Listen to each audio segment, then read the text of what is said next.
Mi nombre es Samuel Urpiña Caballero, estudiante de Ingeniería Mecánica en la Universidad Pontificia Bolivariana, sección Almaentenía. En esta oportunidad les vengo a presentar el tema de balanzas y mediciones básicas.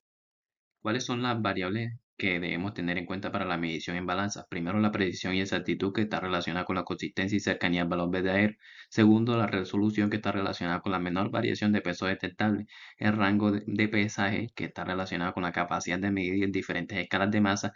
Tercero, la la calibración, que está relacionada con el proceso para asegurar la precisión de las mediciones. Y quinto, que está relacionada con las condiciones ambientales y el impacto que existen dentro de las mediciones. Estos factores internos influyentes en las mediciones, como pueden ser las vibraciones, etcétera. Aquí vemos algunos instrumentos de medición de masa. Tenemos las balanzas analíticas, que están diseñadas para medir pequeñas cantidades con alta precisión de hasta 0,1 miligramos, con características de sensibilidad alta, calibración frecuente y protección contra corrientes de aire. Balanzas de precisión, que ofrecen mediciones precisas pero no tan finas como las analíticas, y con características de capacidad para pesar hasta 500 gramos o más dependiendo del modelo. Básculas industriales diseñadas para pesar objetos grandes y pesados con capacidades que superan los 200 kilogramos, 250 kilogramos, con características de robustez, durabilidad y a menudo integradas a sistemas automatizados para el manejo de datos. Básculas de piso, especializadas para el pesaje de materiales voluminosos, con características de acceso fácil desde el suelo y capacidad para soportar cargas pesadas. Básculas de sobremesa, compactas y portátiles, ideales para espacios reducidos y con características que pueden venir incluidas como pantallas digitales y funciones como tara automática. Esas son digamos, instrumentos de medición de masa más comunes, como son las balanzas y básculas, y tenemos las unidades de medición, que vendrían siendo las kilogramos, toneladas, gramos y libras. También se pueden presentar algunas variaciones entre los instrumentos. Bueno, dentro de las variaciones que tenemos en los instrumentos de masa, difieren en varios aspectos clave, como son la precisión y sensibilidad. Las balanzas analíticas son más precisas que las balanzas industriales, y estas pues están diseñadas para manejar cargas más grandes pero con menor sensibilidad.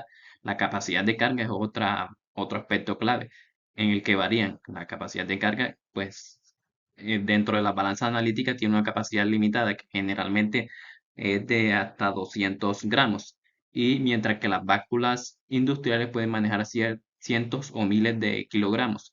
El diseño y materiales también es otro aspecto clave. Las balanzas analíticas pues suelen ser más delicadas y requieren un entorno controlado, mientras que las básculas industriales están construidas con materiales resistentes a condiciones adversas, como puede ser la humedad o el polvo, entre otras, y son más robustas. Las funcionalidades adicionales también es otro aspecto clave, que varían entre estos instrumentos. Muchas balanzas modernas incluyen características como conectividad a sistemas informáticos, funciones de tara automático, cómputo de piezas, entre otras, lo que mejora pues la eficiencia operativa.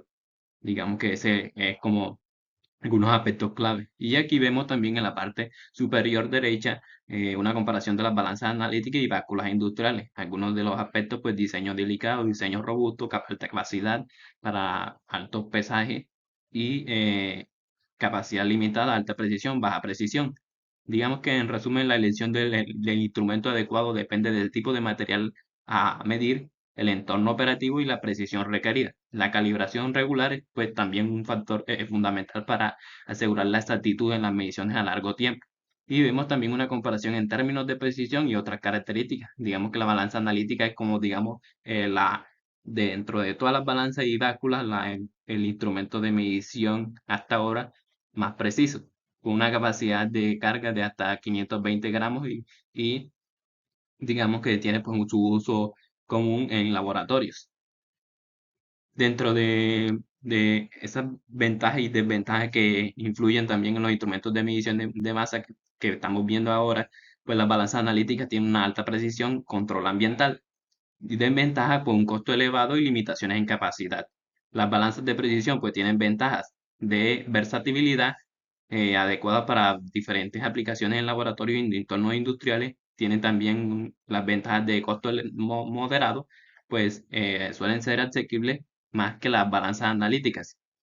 Y dentro de las desventajas, pues tienen una menor precisión que las analíticas. Las básculas industriales tienen unas ventajas de alta capacidad de carga, diseñadas para pesar objetos grandes y pesados de hasta varias toneladas. Robustez y durabilidad también es otra ventaja. Y dentro de las desventajas está la menor precisión. Generalmente no ofrecen la misma precisión que las balanzas analíticas o balanzas de precisión y requieren un mantenimiento regular. Para asegurarse pues su funcionamiento correcto necesitan calibraciones periódicas y de mantenimiento. Y básculas de piso que tienen unas ventajas de facilidad de uso y acceso sencillo y desventajas de limitaciones en precisión. Facilidad de uso porque permiten un pesaje rápido y eficiente de materiales voluminosos y acceso sencillo porque su diseño pues permite que los usuarios pues, pesen cargas pesadas sin dificultad alguna.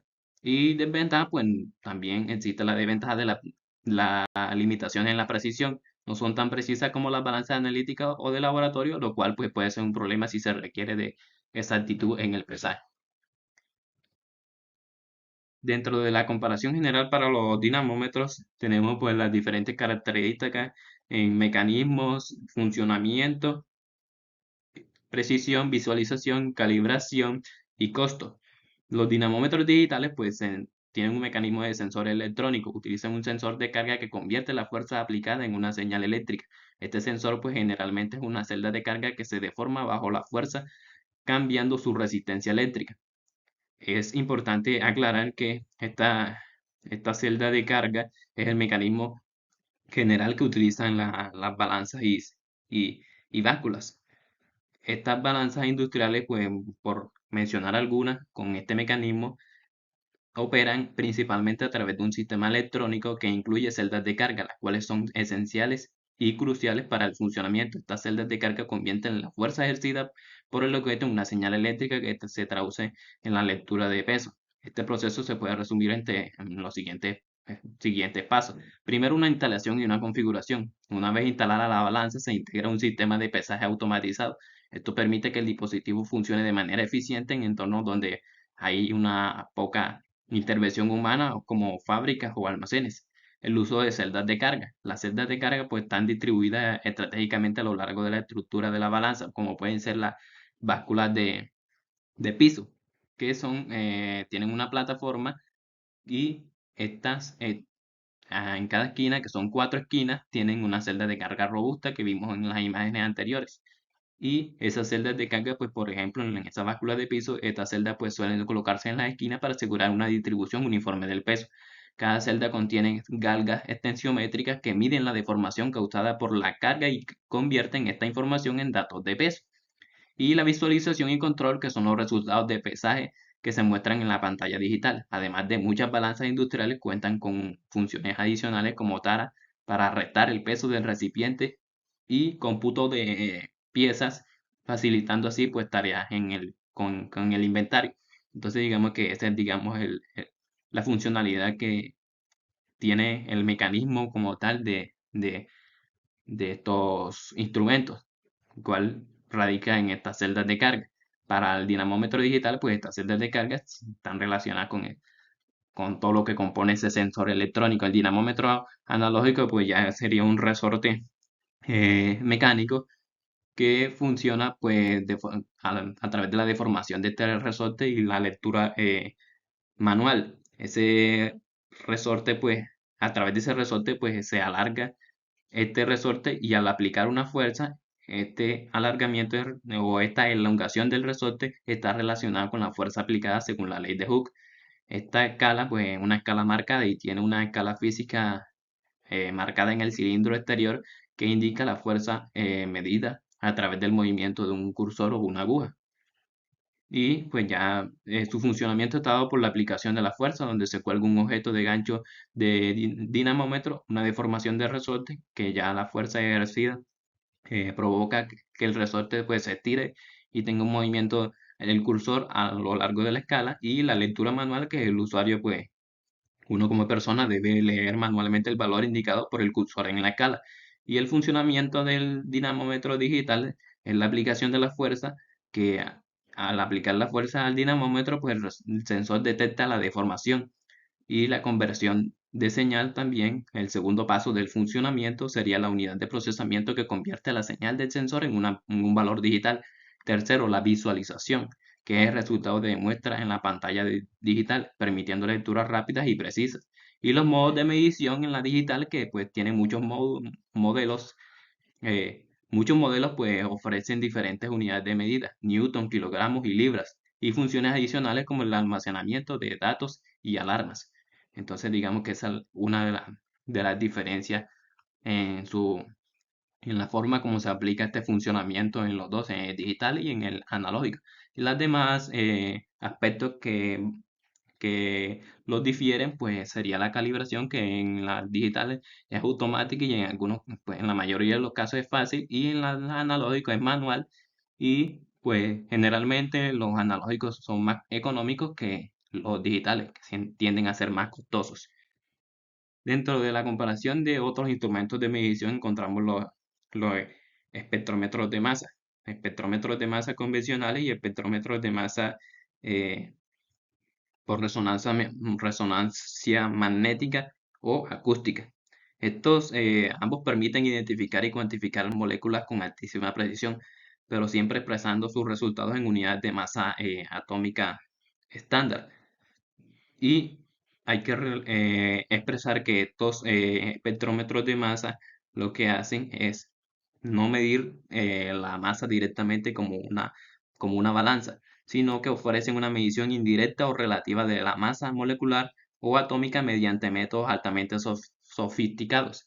Entonces vemos la comparación aquí con digamos, con algunas balanzas y el dinamómetro, y tienen una precisión de 0.001 Dalton, que sería igual también a una UMA igual a un Dalton. El Dalton es la medida, digamos que la unidad que se tiene en relación con las mediciones eh, realizadas en el espectrómetro de masa convencional, y para las mediciones en el medidor de masa, que también se puede llamar espectrómetro de masa por resonancia magnética o acústica, tiene una alta precisión también eh, para de resonancia acústica de 0.01 a 0.001 Dalton. Y para hablar de esa grande precisión que existen entre estos espectrómetros de masa, pues se puede decir que esas muestras están entre 0.1 a 0.001 partes por millón. Entonces digamos que ese es el tamaño como tal de muestras que se utilizan para eh, aplicar aquí en el funcionamiento como tal, o sea, para aplicarlas aquí en el trabajo y en la utilización de medición de masa como tal, medición de masa indirecta en estos instrumentos, como sería el espectrómetro de masa convencional y el espectrómetro de masa por resonancia magnética o acústica, y sus diferentes aplicaciones, que serían el análisis químico o la investigación científica y la capacidad de analizar compuestos complejos, ideal también para medir masas a nivel molecular. Por eso se desarrolla o se define como una tecnología avanzada. Aquí vemos las diferentes imágenes de los espectrómetros de masa como tal, el equipo como tal completo de los espectrómetros de masa convencional y el espectrómetro de masa por resonancia magnética o acústica. Y diferentes instrumentos como sería pues ya una comparación según ya la precisión, los mecanismos de funcionamiento y aplicaciones comunes y las normas y regulaciones para todos estos instrumentos de masa hasta ahora que hemos visto. Para la balanza analítica, pues tenemos la norma ISO 8655, que ya regula, pues, eh, también se tiene aquí en cuenta, pues, la calibración regular con pesas de patrón, etcétera, y el procedimiento como tal para calibrarla. Y los medidores de masa por resonancia magnética o acústica, o espectrómetros de masa por resonancia magnética y acústica, y el espectrómetro de masa convencional, que ya están dados pues por la norma ISO 17025 para laboratorios, y también para el medidor de masa por resonancia magnética y acústica, pues el, perdón, la norma ISO 17025. Y ya sabemos la precisión, el mecanismo de funcionamiento y las aplicaciones comunes y las otras normas para las diferentes balanzas y básculas.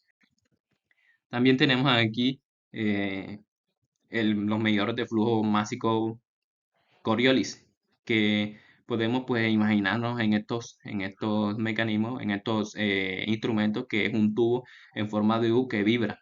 Al pesar, Al pasar un fluido a través de este tubo, pues la vibración se ve afectada de una manera muy particular.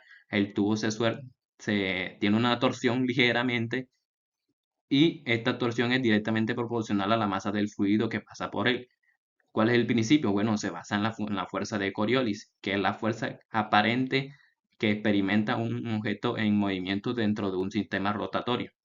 ¿Cuál es el mecanismo? El fluido fluye a través del tubo vibrante y la masa pues, del fluido induce una fuerza de Coriolis que hace que el tubo se tuerza. Y sensores que tienen estos instrumentos detectan esta torsión y la convierten en una señal eléctrica proporcional a la tasa de flujo máximo. ¿Cuáles son las ventajas? Pues la alta precisión, amplio rango de precisión como tal, un amplio rango de medición y capacidad para medir fluidos con propiedades variables, sin partes movibles en contacto con el fluido. ¿Cuáles son las desventajas? Bueno, un costo elevado y una sensibilidad a través de, a través de vibraciones o factores externos, como habíamos hablado de las variables que debíamos tener en cuenta para las mediciones en estos instrumentos de masa, que pueden ser también corrientes de aire, entre otras. Eh, la precisión, bueno, para la precisión está dentro de un rango de más o menos 0,05% o más o menos hasta un más o menos 0,2% del valor medido. Y para el medidor de flujo másico térmico se tiene una precisión de ser más o menos 0,2% a más o menos 1% del valor medido. Por eso, dentro de este medidor de flujo másico de Coriolis, tenemos pues, las unidades de kilogramo, que se trabajan unidades de kilogramo segundo y gramos minutos, gramos sobre minutos y kilogramos sobre segundos, etcétera. Sectores en los que se trabaja, bueno, la industria química, la petroquímica, la farmacéutica, entre otros, como la alimentaria. Eh, Pueden variar también entre tipos, en los tipos análogos o digitales. La mayoría son digitales, ofreciendo pues una mayor precisión y capacidad de comunicación con otros sistemas. Los análogos son menos comunes y suelen tener una menor precisión. Entonces digamos que esa es la diferencia que existe entre estos medidores de flujo másico Coriolis como Coriolis de análogos y digitales. La norma que rige estos instrumentos pues es la ASTM 7026 o 7026 y la ISO 9000. ¿Y qué sensores tiene? Bueno, tiene sensores piezoeléctricos o capacitivos que miden la vibración y la torsión del tubo. El otro medidor es el medidor de flujo másico térmico. Estos medidores se basan en el principio de que al calentar un fluido, la cantidad de calor necesaria para elevar su temperatura es proporcional a la masa, a su masa.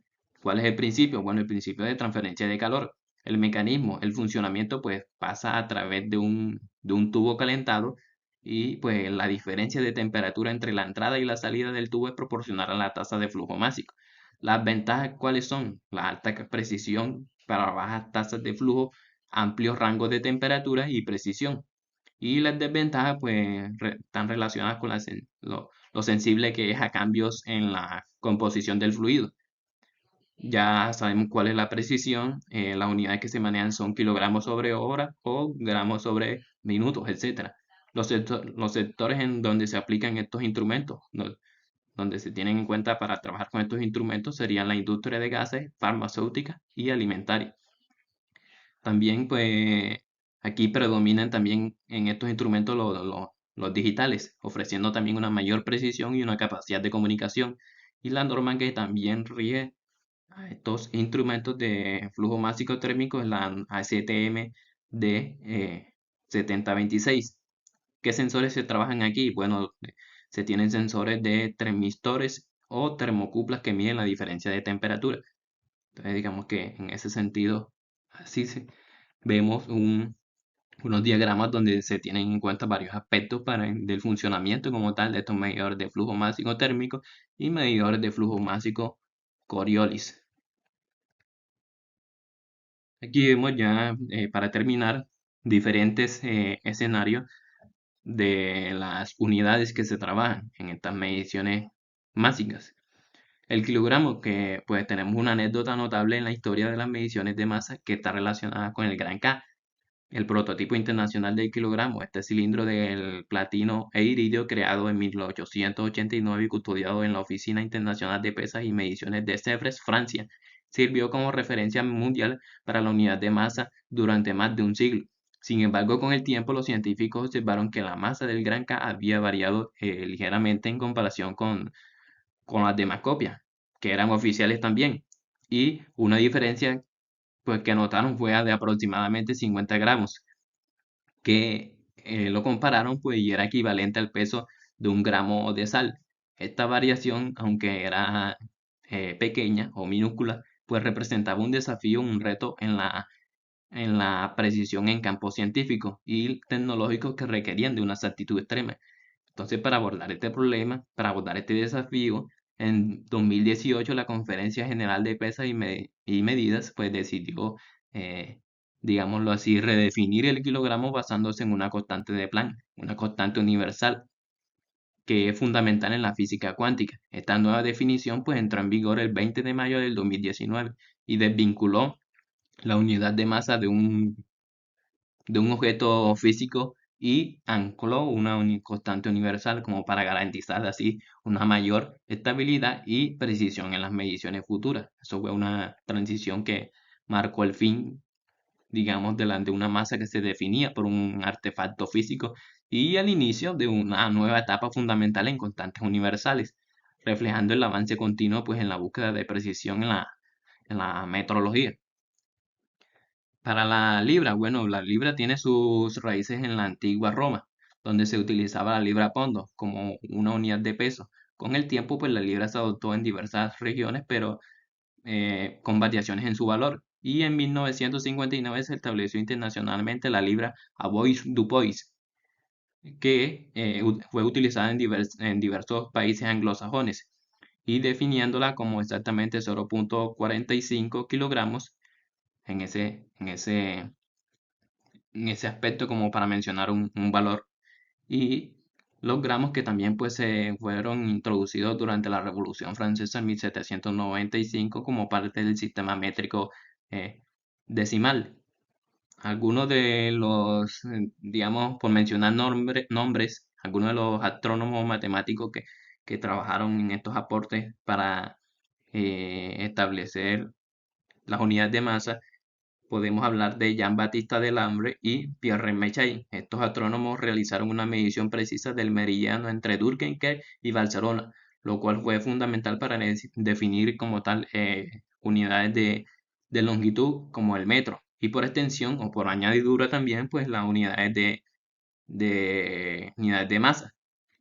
Y también podemos hablar de Joseph Louis Lagrange, un matemático y uno de los primeros y uno de los principales arquitectos del sistema métrico. Lagrange fue parte de la comisión que elaboró estas propuestas para las unidades del sistema métrico, incluida la definición del gramo.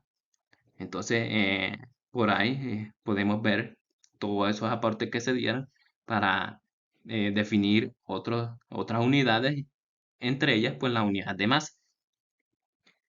Y ya pues las subunidades que vendrían siendo miligramos es una subunidad del gramo, que fue simplemente una extensión de la definición original de gramo. Para para los instrumentos que hablamos ya de una alta precisión, como fue el espectrómetro de masa convencional y el espectrómetro de masa por resonancia magnética y acústica, pues se habló del Dalton y se habló también de, de partes por millón. Para la definición del Dalton, pues eh, fue, se atribuye al señor John Dalton.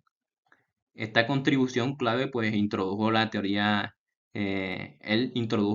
atómica en el siglo XIX y propuso la idea de que los átomos de diferentes elementos tienen diferentes masas relativas, que esa masa relativa es la misma que nosotros mencionamos en los espectrómetros de masa, que es lo que mide como tal estos instrumentos, la masa relativa.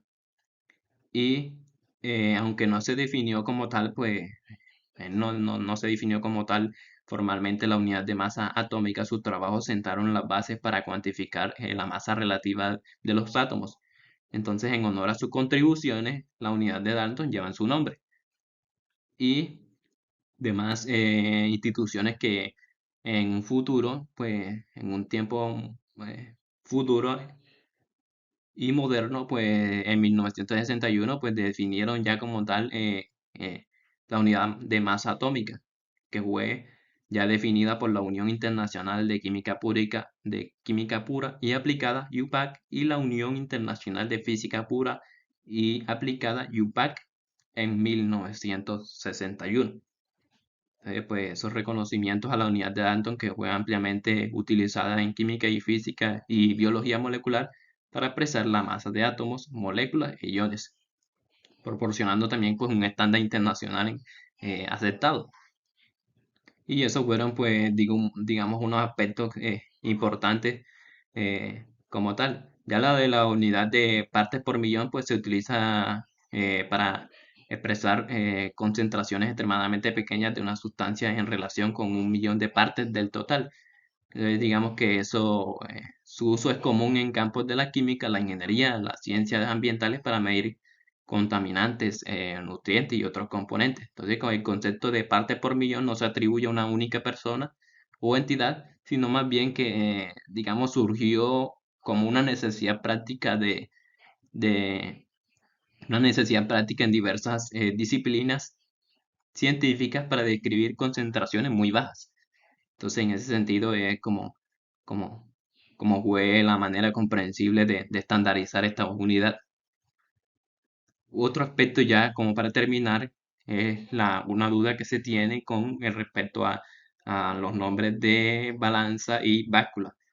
Si es posible que sean intercambiables, o sea, decir que sea una báscula se pueda llamar como balanza y una balanza se pueda llamar como báscula. Es importante establecer que hay varios aspectos para aclarar esta duda. Primero, el concepto físico es diferente. La balanza mide masa, una propiedad intrínseca que no cambia con la gravedad, y la báscula mide peso, que depende de la gravedad. También un aspecto es la precisión requerida. En contexto científico y de laboratorio, la masa es la medida relevante, por lo que se utiliza una balanza. En contextos prácticos o comerciales, el peso es suficiente, por lo que se usa una báscula. Digamos que ya el último aspecto, pues, son términos específicos para aplicaciones concretas. Confundir estos términos, pues, puede generar errores, especialmente en campos como la ciencia, donde las definiciones deben ser precisas. Entonces, pues, en conclusión, aunque ambos dispositivos se utilizan para medir cuánto de algo tenemos, lo hacen de maneras fundamentalmente diferentes, lo que justifica la distinción en su uso y terminología. Muchas gracias.